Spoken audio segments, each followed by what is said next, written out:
নমস্কার। শ্রমিক ভট্টাচার্য বঙ্গ বিজেপির সভাপতি হওয়ার পরই কোথাও যেন বঙ্গ বিজেপিতে সংখ্যালঘু সম্প্রদায়কে নিয়ে একটা টানাপোড়েন চলছে। দিল্লিতে গিয়ে তিনি সম্প্রতি বললেন যে মুক্তমনা মানুষদের, অর্থাৎ সংখ্যালঘু সম্প্রদায় মুসলমানদের মধ্যে যারা মুক্তমনা আছেন তারা বিজেপিতে আসুন এবং তারা দেখুন যে গত 15 বছর, গত 12 বছর ধরে তারা কি পেলেন, তৃণমূল সরকারের থেকে কি পেলেন, তারা বিচার করুন, তারা জাজমেন্ট করুন, তারা দেখুন যে বিজেপি সরকার কেন্দ্রে তাদের জন্য কি করেছে এবং পশ্চিমবঙ্গের যারা মুসলমান সম্প্রদায় তারা কি পেলেন, এটা বলছেন মুক্তমনা মানুষদের আসার জন্য। আর অন্যদিকে শুভেন্দু অধিকারী কিন্তু ঠিক তার বিপরীতেই কথা বলে যাচ্ছেন। যখন কাশ্মীরে যাওয়ার জন্য ওমর আবদুল্লাহ কলকাতায় এসে মুখ্যমন্ত্রীর সঙ্গে বৈঠক করছেন এবং যাতে পর্যটন ব্যবসায় জোয়ার আনার জন্য তিনি যখন মুখ্যমন্ত্রীর সঙ্গে বৈঠক করে বলছেন যে এ রাজ্যের মানুষ যেন কাশ্মীরে যায়, ঠিক তার বিপরীত মেরুতে হেঁটে শুভেন্দু অধিকারী বলছেন এখন কেউ কাশ্মীরে যাবেন না। তিনি কি দলের বিপক্ষে কথা বলছেন? যেখানে মুসলমান বেশি সেখানে বাঙালিদের না যাওয়াটাই ভালো, এরকম কথা বলছেন। এবং তাই নিয়ে আবার শশী পাজা রাজ্যের মন্ত্রী তিনি প্রেস কনফারেন্স করেছেন। এখন প্রশ্ন হলো যে হঠাৎ করে এই বঙ্গ বিজেপিতে মুসলমানদের দর কি বেড়ে গেল? আজকে আমি এই নিয়ে আলোচনা করব। আমার সঙ্গে রয়েছেন শিক্ষাবিদ কাজী মাসুম আক্তার। মাসুমদা, আপনাকে স্বাগত। মাসুমদা, কি বলবেন এই বিষয়টা নিয়ে? মুক্তমনা, আপনি কি মুক্তমনা? শ্রমিক ভট্টাচার্য বলছেন মুক্তমনারা আসুন। যারা বিজেপির নেতা তারা কি মুক্তমনা? এটাকে ঠিক করুন। আর মুক্তমনারা যাবে কেন? আসুন বললে যাবে কেন, এটা ক্লিয়ার করতে হবে। তৃণমূল অনেক খারাপ, বিজেপিতে যাবে কেন তারা? বিজেপি তাদের যাওয়ার জায়গাটা কি করেছে? বিজেপি নিরাপত্তা দিতে পারবে? এই তো বাকিবুল্লাহকে বেড়ে দিল। আমিও মুক্তমনা জ্ঞানী বলছি, আমি ধরলাম একটা লেম্যান, ধরেন বাকিবুল্লাহ মায়াবতী মোর্চার সেটা দায়িত্ব ছিল মালদায়। কোনটা বেশি গুরুত্বপূর্ণ? বাকিবুল্লাহকে যে দাঁড়িয়ে দাঁড়িয়ে হত্যা করা হলো। একটা মুসলমান যখন বিজেপি করে তাকে দুটো পাহাড় টপকাতে হবে। আপনাদের চ্যানেল আগেও বলেছেন, হ্যাঁ। একটা হচ্ছে তাকে সমাজচ্যুত করা হবে, ধর্মচ্যুত করা হবে, আর একটা হচ্ছে তাকে পলিটিক্যালি অপ্রেস ডিপ্রেস সাপ্রেস করা হবে। তো পলিটিক্যালি যেটা করা হয়, বিরোধী পক্ষ, দুর্বল বিরোধী পক্ষ বা সবল বিরোধী পক্ষ যাই থাক, শাসক পক্ষ তাদের উপর চর্চা করবে, হিন্দুদের প্রতি হচ্ছে। তাই সন্দেশকারীতে 3টে ডেড বডি পাওয়া গেছে, দেবদাস ইত্যাদি। মুসলমানদের তো সমাজচ্যুত করা হচ্ছে, ধর্মচ্যুত করা হচ্ছে। আর মুসলমান গোড়া সমাজে কিন্তু ধর্মচ্যুত হয়, তার শাস্তি মানে হৃদয় বিদারক শাস্তি। এই দুটো ক্রস করে এই বাকিবুল্লাহ গিয়েছিল বিজেপিতে। তো বাকিবুল্লাহকে কেন্দ্র করে গোটা রাজ্য তোলপাড় করা হয়েছে। কি ঠিক সেই সময় ল কলেজের মেয়েটিকে তোলপাড়, ল কলেজের যে ঘটনা, ওটা অনিবার্য ঘটনা, এগুলো হবে। প্রত্যেকটা কলেজ স্কুলে হয়, বিশ্ববিদ্যালয় হয়, প্রায় হচ্ছে। তো ওইটা তো অন্যরা ইস্যু করেছে, তুমি তো নিজে এইটা ইস্যু করতে পারতে, খুব ঠান্ডা মজা বলছিল। ওইটা শুভেন্দু অধিকারী গিয়েছিল একবার, তারপর চ্যাপ্টার ক্লোজ। ওটা বড় ইস্যু ছিল না? নাম্বার 1। নাম্বার 2, ধরুন মুক্তমনারা গেল বিজেপিতে, প্রচুর বেধড়ক পেটানি খেলো, তাদের সঙ্গে তো লেম্যানরা যায়নি এখনো। মুক্তমনা তো সংখ্যায় কম, সে দায়িত্ব কে নেবে? শশী ভট্টাচার্য নেবে? আচ্ছা, মুক্তমনার লোকদের যাবে কেন? তারা তো সম্মান আশা করবে, কিছু না সম্মান আশা করবে, কিছু না হলেও সম্মানটা তো আশা করবে। যে তৃণমূল দুধের গাই বলেছে, তৃণমূলের লোকজন বলেছে যে আমরা ছেঁড়া চটি, ইমামরা বলেছে, আর রসালো আম বলেছে, অশ্বপান করেছে। তাহলে এই বিজেপি এসে গেল বলে যারা ভয় পায়, সেই সমাজের মুক্তমনারা বিজেপিতে গিয়ে সম্মান পাবে তো, বা যাওয়ার জায়গা তৈরি করবে তো। রাষ্ট্রবাদী মুসলমান চাই না, এই আওয়াজ কেউ দিনে উঠেছিল। কাশ্মীর শুধু মুসলমান বলে নাকি যাবে না, কি বলছে না, হিন্দুরা না যায়। কি বার্তা! তার মানে পশ্চিমবঙ্গের মুসলিম এলাকাতে হিন্দু লোক ঢুকবে না। তো পশ্চিমবঙ্গের মানে মুসলিম এলাকায় যদি হিন্দু লোক মানে কাশ্মীর না গেলে দেখাও ঢুকবে না। এখানে তো রোহিঙ্গারা বসে আছে, ঢুকবে কেন? মুসলিম মহলে বলছি। তো যেখানে মহলে ঢোকাই যাচ্ছে তারা আসবে কোথেকে? আগে ঢুকতে হবে, জানতে হবে, বলিনি। তাহলে সম্মান দিতে হবে, সম্মান দিলে এম্পাওয়ারমেন্ট আনতে হবে। মাননীয় সম্মান দেয়নি, ভয়ে আতঙ্কে মাননীয়ার সাথে আছে, যে অন্তত বাঁচিয়ে দেবে, প্রাণে বাঁচিয়ে দেবে। মানে আগে 52 না 56টা এমএলএ ছিল, এখন 44টা এমএলএ। আমি কদিন আগে টিভিতে বলেছি 44টা এমএলএ এর মান কি, কোয়ালিটি কি, এম্পাওয়ারমেন্ট কি। মমতা ব্যানার্জি বাড়ির কাজের মাসির চেয়ে কম, কাজের মাসে ঘুরতে বেশি, এতটা দুর্বল। তাই যদি হয় তাহলে তৃণমূলের বিজেপির প্রথম কাজ কি হবে? মুসলমানদের যে মুক্ত মনাগুলো বিজেপির আশেপাশে আসছে, ভেতরে ঢুকছে না, আশেপাশে, তাদেরকে মর্যাদা দিয়ে টেনে ভেতরে ঢোকানো, সম্মান দিয়ে, তাদের সুরক্ষা দেওয়া, তাদের মর্যাদা দেওয়া, তাদের এম্পাওয়ারমেন্ট দেওয়া। পলিসি মেকিং এ কোনো মুসলমান আছে বিজেপিতে? উত্তর দিন তো। বিজেপিতে মুসলমানরা কি করে আসবে এইটা ঠিক করবে তো ওই মুসলমান সমাজের অগ্রণী অংশের মুক্ত মনা মানুষটি, যার জ্ঞান আছে, সে তো পলিসি মেকিং বলবে যে কি করলে মুসলমানরা বিজেপিতে আসবে। তাদের তো ঢুকতে দেওয়া হয়নি। পলিসি একজন নেই, এমএলএমপি করে ছেড়ে দিন, পলিসি মেকিং আছে কি একটা একটা একটা হয়নি বলে হবে না বলছি না। শ্রমিক ভট্টাচার্য শুরু করে দেখা, উদ্বোধন অন্ত করুক, উদ্বোধন। আমরা এক ডিএনএ, সবাই সমান, যদি একই ডিএনএ হই, সবাই সমান হই, তাহলে বিপ্লব যা মাসুমতা। একদম এইখান থেকে প্রশ্ন, আপনি কি মুক্তমনা? আমি নিজে বলবো না, আমি বদ্ধমনা, আমি দেশটাকে ভালোবাসি। আপনাকে যদি মুক্তমনা হিসেবে বিজেপি ডাকে, আপনি যাবেন? আমি তো সব জায়গায় যাবো, নরকও যাবো তো। ধরুন আপনি একটা সামাজিক কাজ করছেন, আপনি সমাজ বিরোধী, আমি তবু যাবো। আর আপনি ধরুন মহান বিখ্যাত একদম শোভাপ্রসন্ন চিত্রকর, আমি অসামাজিক কাজ করছেন, যাবো না। মুক্তমনা বলতে আপনি কি বোঝেন বা আপনি কি ভাবেন? মুক্তমনা মানে জাতি, ধর্ম, বর্ণ, শ্রেণী, গোড়ামি, অন্ধত্বের উপরে শুধু মানবতা জয়গান করে যারা, মানুষের পাশে থাকে যারা, মানুষের কোনো রং দেখে না, অন্য কিছু দেখে না, সেই লোকটাকে মুক্তমনা বলে। আমি ব্যাখ্যা যাচ্ছি, তাত্ত্বিক কথা যাচ্ছি না।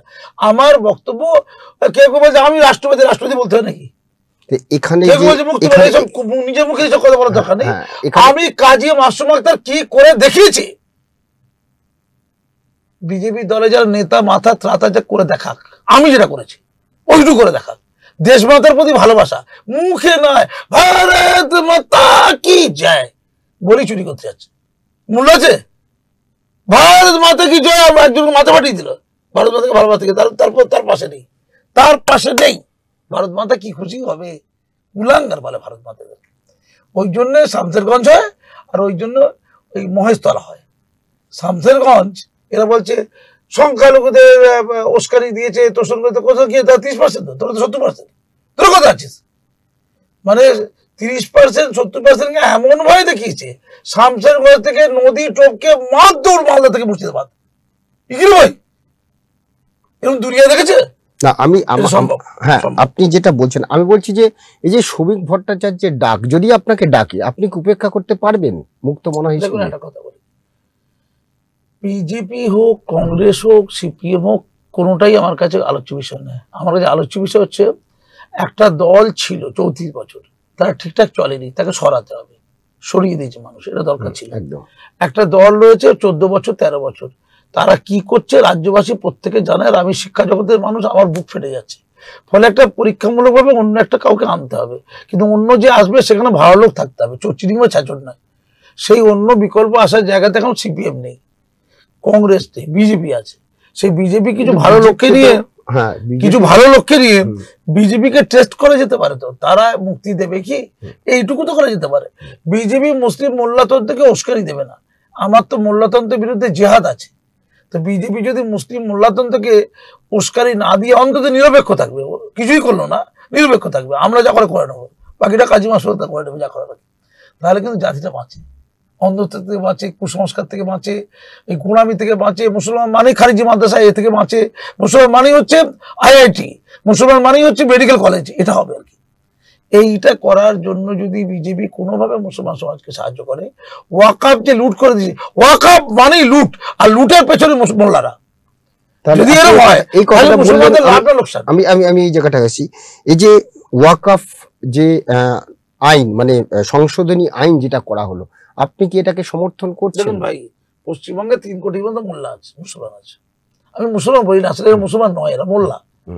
মুসলমান হতে গেলে কোয়ালিটি চাইছে, কোয়ালিটি চাইছে, এরা মুসলমান নয় আসলে। এই ওয়াকাফ লুট নিয়ে পশ্চিমবঙ্গে যে মানুষটি আন্দোলন করেছে নিজের সশরীরে, রাস্তায় নেমে লেখা লিখছে কাজী মাসুম, তার নেই, সেকেন্ড নেই, চ্যালেঞ্জ। মুখ্যমন্ত্রীকে একটার পর একটা চিঠি, ওয়াকাফ বোর্ডকে একটার পর একটা চ্যালেঞ্জ, বারবার ধর্ণা দেওয়া, রাস্তা না মসজিদ ভেঙে দিয়েছে। ওয়াকাফ সম্পত্তির পর মসজিদ ভেঙে দিয়েছে, তথ্য আছে আমার কাছে, সেটা নিয়ে মুভমেন্ট করছে কাজী মাসুম আক্তার। সে মুসলমানদের মাথা নেয়, যে চুরি করছে সে মুসলমানদের ওয়াকাফ চুরি করছে, যে সে হলে মুসলমানদের রক্ষা করতে মুসলমানদের মাথা, আর ওয়াকাফকে বাঁচাতে যে লড়াই করে জীবনপণ করছে সে মুসলমানদের শত্রু। ইল্লাল্লাহ ইনশাল্লাহ কথা বলেনি, ধান্দাবাজি করেনি, লোককে বোকা বানিয়েছে। একটা জাতি কখন পিছিয়ে যায়, তখন পিছিয়ে, সেই জাতি কোনটা ভালো কোনটা মন্দ বুঝতে পারে না। মুসলমান সমাজের এই দশা। এখন সিদ্দিকুল্লাহকে সব মুসলমান বলছে ইসলামের শত্রু, যে 30 লক্ষ লোকের নাকি প্রতিনিধি, তাকে এখন মুসলমানদের একটা অগ্রণী অংশ বুঝে গেছে, চোখ খুলে গেছে। মাসুম আক্তার একদিন বলছিল হয়নি, এখন চোখ খুলে গেছে, বলছে ইসলামের শত্রু। কেউ বলছে 40 লাখ চুরি করেছে, কেউ বলছে 30 লাখ চুরি করেছে। চিন্তা করতে হবে, মাথায় টুপি, মুমে পান, হাতের মধ্যে 30 লক্ষ টাকা দেন, আমি এটাই আপনাকে সেই জন্য বলছি, ধরুন 3 তালাক বা এই যে ওয়াকফ সংশোধনী আইন যেটা হয়েছে, এটা আপনি সন্তুষ্ট নই? আমি সন্তুষ্ট নই। 3 তালাকের জন্য লড়াইটা করেছিল কে? পশ্চিমবঙ্গের মাটিতে, ভালো করে বুঝুন। অনেক লোক তো রাষ্ট্রবাদী কাষ্ট্রবাদী বলে দেখুন নাচছে আর কি, আসলে মানবতাবাদী। আসল কি? মানবতা। অসহায়, পিছিয়ে পড়া, অন্তজ প্রান্তিক মুসলিম মহিলারা অত্যাচারিত, তাদের মুক্তি দিতে হবে। কেউ কেউ বলছে না হিন্দুদের তো সব জালিপুরি মেরে দেয়, মোল্লাতে কি এত জালিপুরি মেরে দেয়? হিন্দুদের যেটা জালিপুরি মেরে দেয় ওটা ধর্মের নামে নয়। মুসলমানদের যে তালাকগুলো হবে ধর্মের নামে হয়, ধর্মের বিকৃতির নামে। ধর্ম বলেনি, ধর্মের বিকৃতি। তালাক তালাক তালাক ইসলামে নেই। তাহলে এটা করলে কার কার লাভ ভালো করে বুঝতে হবে। এই যে 3 তালাক বন্ধ করার চেষ্টা করেছিলাম আমরা, তাতে আল্লাহ খুশি হয়েছে, কোরআন খুশি হয়েছে। কারণ ইসলামে 3 তালাক একসাথে আসল ইসলামে নেই, ওটা নকল দূষিত ইসলামে আছে, অর্থাৎ কুসংস্কার জন্য ইসলামে আছে। ওটার বিরুদ্ধে লড়াই করে মানে আল্লাহকে সম্মান দেওয়া, কোরআনকে সম্মান দেওয়া, ইসলামকে সম্মান দেওয়া। আর দ্বিতীয় লড়াই ছিল মানবতাকে সম্মান দেওয়া। কি কাজ করেছিলাম আমরা? এই কাজী মাসুম আক্তার 1 লক্ষ প্লাস মুসলিম মহিলাদের সিগনেচার সংগ্রহ করেছিল 2017 সালে 3 তালাক বন্ধ করার অনুকূলে। সুপ্রিম কোর্ট একটা রায় দিয়েছিল, রায় বলবো না, ঘোষণা দিয়েছিল যে 3 তালাক তোলার ব্যাপারে মুসলমান সমাজের বক্তব্য চাই গোটা ভারতবর্ষে। তখন বাংলা থেকে 1 লক্ষ প্লাস সিগনেচার নিয়ে মেমোরেন্ডাম তৈরি করেছিলাম যে আমরা 3 তালাক এই কারণে চাই না, তুলে দেওয়া চাই। তার মধ্যে 90% বেশি ছিল মুসলিম মহিলাদের সিগনেচার। সিগনেচার সংখ্যা কত ছিল? 1 লক্ষ প্লাস। আমি একলা করিনি, আমাদের টিম ছিল, আমি তাদের মধ্যে অন্যতম সিনিয়র অগ্রগণ্য ব্যক্তি ছিলাম, উদ্যোক্তা ছিলাম। সেই কাজটা করে রাষ্ট্রপতি, প্রধানমন্ত্রী, সুপ্রিম কোর্টের চিফ জাস্টিসকে 2017 সালে দিয়ে এসেছিলাম। যন্ত্র মন্ত্রের ধর্ণা, দিল্লি প্রেস ক্লাবে প্রেস কনফারেন্স, কলকাতা, পশ্চিমবঙ্গ তোলপাড় করেছিলাম, আমরাই করেছিলাম সেটা। তার কয়েকদিন পরেই ওই ঐতিহাসিক রায়, 3 তালাক বন্ধ করা ঐতিহাসিক রায়, আমরা ভীষণ খুশি হয়েছিলাম। আপনার খবরের কাগজ মনে পড়ে? একটা খবরের কাগজ যুক্ত ছিলেন, আপনি নিউজ করেছিলেন মনে আছে? একদম। যেদিনে ফিরলাম সঙ্গে সঙ্গে নিউজ পড়ে বলেছিলাম জয় লাভ জয় লাভ। পুরো সন্তুষ্ট হতে পারিনি। তারপরও আমি কেন্দ্রীয় আইনমন্ত্রীকে চিঠি দিয়েছিলাম, কাজী মাসুম আক্তার, আমাদের সংগঠনের প্যাডে চিঠি দিয়েছিলাম যে যারা 3 তালাকের বলি ইতিমধ্যে হয়ে গেছে তাদের পুনর্বাসন দেওয়ার জন্য কি কি করছেন, তালাক ভাতা দেওয়ার বন্দোবস্ত করা হোক। এবং যেখানে স্বামী অন্যায় করলো, দেখুন স্বামী অন্যায় করলে জেলে চলে গেল, তো 4 বাচ্চার মাঠে কি হবে, তাকে কিভাবে পুনর্বাসন দেওয়া যায়। অর্থাৎ একদিকে অন্যায় বন্ধ হলো, অন্যদিকে অন্যায়ের ক্ষতি যাদের হয়ে গেছে তাদেরকে সুরক্ষা দেওয়া। তার জন্য এই কাজী মাসুম আক্তার সংগঠনের প্যাডে ভারত সরকারের সাথে লড়াই চালিয়েছি। কোন মুসলমান চালিয়েছে বলুন, নাম বলুন। আমার অজস্র আর্টিকেল বেরিয়েছে খবরের কাছে, 20 বছর আগে থেকে, আজকে নয়। তখন ছোট বাচ্চা আমি, তখন আমি কলেজের ছাত্র। ইচ্ছা থাকা চাই, শুধু ইচ্ছা। তার জন্য তো আমাকে কম মূল্য দিতে হয়নি, মৃত্যু মুখে পড়তে হয়েছিল, কমায় যেতে হয়েছিল। আমি কাহিনীতে যাবো না, এক কথা বারবার বলবো সেটা। আমি শুধু আপনাকে বলার চেষ্টা করছি, মুসলমান সমাজে যারা মুসলমান করছে এদের মধ্যে কিছু হয়তো নিশ্চয়ই ভালো, সবাই খারাপ হতে পারে, প্রায় সকলেই, প্রায় কেউই আসলে মুসলমানের বন্ধু নয়। আর মুসলমানদের আমলোক কে মুসলমানদের প্রকৃত বন্ধু, কেউ কেউ তো আছে, তাদেরকে ছেড়ে না। একদম আমাদের সময় শেষ। আমার একটা প্রশ্ন, যে তাহলে কি মাসুম আক্তারকে এখনো বিজেপির আগের যারা ছিল তারা চিনতে পারেনি, শ্রমিক ভট্টাচার্য কি চিনতে পারছে? আমি জানি না। শ্রমিক ভট্টাচার্য আমার বইটি পড়েছেন, আমাকে একটু ভালো টালো মনে বাসেন। আমি আমার কথার বেশ কিছু কথার উচ্চারণ, বেশ কিছু কথার মানে প্রতিধ্বনি আমি শ্রমিক ভট্টাচার্যের কথাই শুনতে পাচ্ছি। উনি বলছেন শ্রদ্ধা করছি, ভালোবাসি, আমরা সবাই একভাবে চলতে চাই, আমরা ভোট চাই না, আগে আপনাদের কিছু কাজ করতে চাই। আসল শ্রমিক ভট্টাচার্য মুসলমানদের কোনটা কোনটা করলে করলেন, আপনি হয়তো কিছু জানেন, আমি তো বারবার টিভিতে বলেছি, জানেন, তারপরেও জানার তো শেষ নেই। আমাদের মতো লোকের সাথে একটু কথা বলুন না, মুসলমানদের একটু কল্যাণ, মাননীয় তো দিন রাত কল্যাণ করছে, মাননীয় তো ঘুম হয় না, এই হলো মুসলমানদের হাল। এইখান থেকে আমি বলছি শ্রমিক ভট্টাচার্যকে বলছি, মাননীয়ার ভাবতে ভাবতে ঘুম হয় না বন্ধু, আপনি একটু ভাবুন, আপনারও ঘুমের একটু প্রবলেম। ধন্যবাদ। শেষ প্রশ্ন, কেন্দ্রে মোদী সরকার আর আমাদের এখানে তৃণমূল সরকার, ঠিক আছে, মুসলমানদের জন্য 10-এ আপনি কাকে কত দেবেন? আমি একটা কথা বলবো ভাই, কোন সরকার না কোন ধর্ম জাতির জন্য তৈরি হওয়ার কথা না।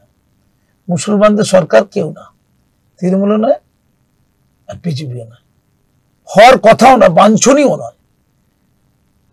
তৃণমূলের কাজ হচ্ছে বঙ্গবাসীর কল্যাণ সাধন করা, তার মধ্যে মুসলমানদের কল্যাণটাও আছে, দলিতদের কল্যাণটাও আছে। নরেন্দ্র মোদী তাই করেছে, তিনি ভারতবাসীর কল্যাণ চান, অন্তজ প্রান্তিক লোকের কল্যাণ চান, তার মধ্যে মুসলমানরাও আছে। নরেন্দ্র মোদীর কল্যাণের ফসল থেকে মুসলমানরাও লাভবান হয়েছে, এটা মুসলমানদের, বাংলার মুসলমানরা অনেকে জানে না, দিদির নামে চালিয়ে দেওয়া হয়। আবার দিদিও কল্যাণ করছে, তার মধ্যে মুসলমানরা আছে।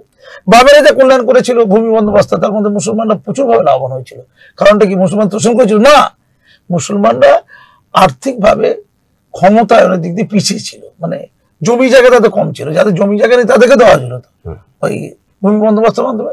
ও স্বাভাবিক কারণে মুসলমানরা বুঝে পেয়েছিল, কারণ তাদের কাছে ভূমি নেই, যাদের আছে তাদের দেওয়ার কথা না। যেমন আমাদের অনেক জমি ছিল, জমিদার টাইপের ছিলাম, সব জমি কেড়ে নিয়েছে, তাহলে আমাদের তো, আমি তো মুসলমান ধর্ম, জমি কেড়ে নিল কেন?